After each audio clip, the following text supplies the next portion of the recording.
Distortions are an amazing way to get rare Pokemon, rare items, and make a bit of money as well. But people have been wondering for a while, how can you get a distortion to actually spawn? Now, I have a fail-safe way that I'm going to show you today, so you can always get a distortion to spawn in Pokemon Legends Arceus.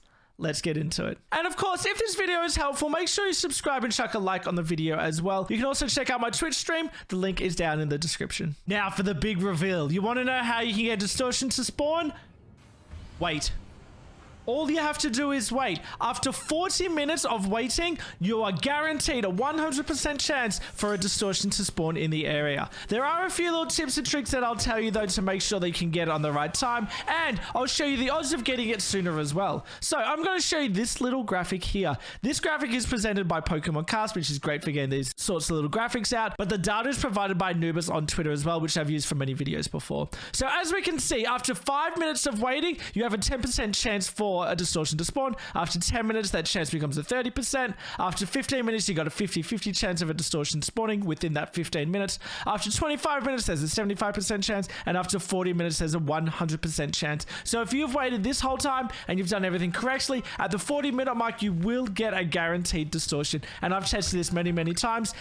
Unfortunately, I have to wait to the 40-minute mark a lot, but you're going to get at least one distortion by then. Just a little something extra to add. There is a small detail that was just recently discovered by Anubis. So if the distortion timer runs out and there's actually intense sun, snowstorm, or thunderstorm, that can make the distortion timer restart. So keep an eye on that weather, especially if your distortion is not forming when it should. But you also have to make sure that you're doing the right thing while you are waiting. There's a few little things you have to keep an eye on. For one, you cannot change zone by going to Jubilife and going back out, for example. You can't go into a subzone, something like a cave, and you can't reset the time of day. When you go to the camp and you want to sleep until midday or till midnight, you can't do that because that's going to reset your timer and go back to zero. What you also have to keep in mind is there's actually a few things that can pause the timer. So the main thing is when you're in some kind of menu, for example, going through your items, or if you're saving, if you are having a conversation with an NPC, so keep that in mind if you're fulfilling requests or something like that. And lastly, whenever you're in a Pokemon battle, that will pause the timer and it will not progress anymore. So what do you do while you're waiting? While you're waiting, you want to make sure you avoid the battles and avoid conversation. So what you want to do is you could just sit and wait. Sometimes I just keep it on AFK while I'm doing something else, like making a video. It's sitting AFK waiting for it to spawn, and I'll just check the timer every 5 or 10 minutes. And I do this by keeping a little stopwatch up. Just go to Google, type stopwatch, and just 5, 10, 15, 25, and 40 minutes just to make sure that that's going to spawn. Or roam around the land, catch Pokemon, which is fine, just try not to battle them. And you can also just go, you know, collect berries, collect iron chunks, all that sort of stuff as well. You're doing a bunch of shiny checking, you know, check those alphas, that sort of thing as well. Just make sure that you're avoiding those battles. And of course, make sure you don't black out. If you black out, your timer's going to restart as well. You are allowed a couple of things. You are allowed to fast travel to a different campsite or anything like that. That is fine. And you are allowed to rest, but only if it's for a short time to heal up your Pokemon. If you rest for any longer than that, your timer is going to restart. But Metal, on the infographic, what does it mean when it says during Dialga and Palkia? Now, for some reason, there's actually a little bit of a difference. We can see with the infographic that during the Dialga Palkia column is there, and the 5 minutes and 10 minutes chance is actually swapped. Instead of being a 10% chance, it's 20. Instead of at the 10 minutes being an extra 20%, it's 10%.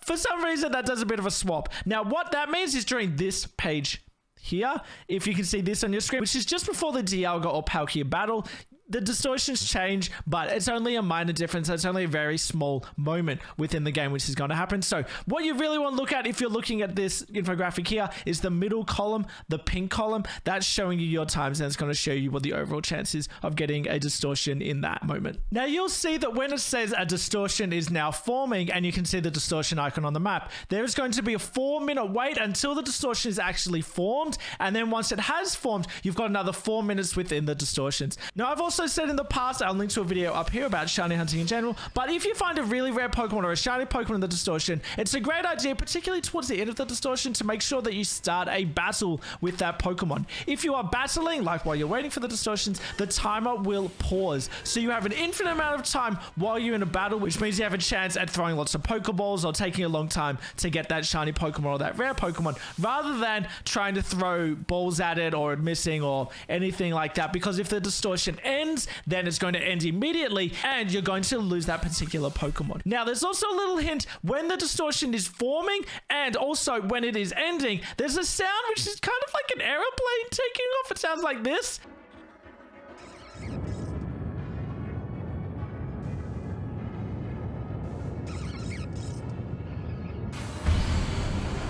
And while that's happening, the distortion is about to form, or it is about to end. There's about a 5 to 10 second window of that happening, just to let you know. So if you can hear that, there's a shiny Pokemon there. Quickly start your battle. Don't try to throw an Ultra Ball or try to stun it or anything like that. Throw your Pokemon out, start the battle. It is about to end. Thanks for watching my distortion video. If it was helpful, make sure you subscribe by clicking down here, or you might want to check out one of these other guides over here as well. Cheers, guys.